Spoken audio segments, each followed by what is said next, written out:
Sub-Saharan Africa's economies are reeling from a commodity slowdown.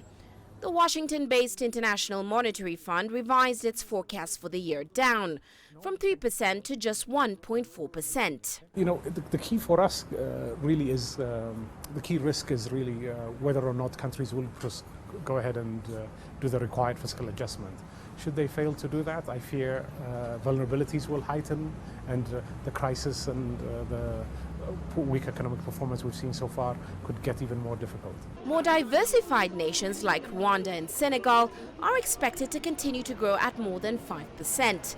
But the 23 resource-dependent nations like Nigeria, South Africa and Angola are dragging growth in the region down.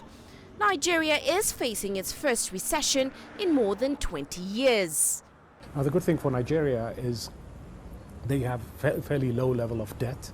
So Nigeria is a country where if you have a coherent and consistent policy package, it should be possible for them to to get financing to support a gradual and smoother adjustment path. So the low level of debt in Nigeria is a source of strength. But but urgent action is needed because the economy is already in recession this year. That's why we're calling for strong action as soon as possible. For copper-producing Zambia, the IMF believes the way out is lowering government spending. Fuel subsidies take up a huge amount of government resource, and generally also they tend to be very regressive. Okay, so the best way forward in addressing this really is to the extent possible to eliminate these subsidies and put in place social protection programs for the people that will be most affected by the removal of subsidies, people that are vulnerable, poorer segments of society. Kenya's broad-based economy is still growing at a robust 6%, but a gaping budget deficit is concerning.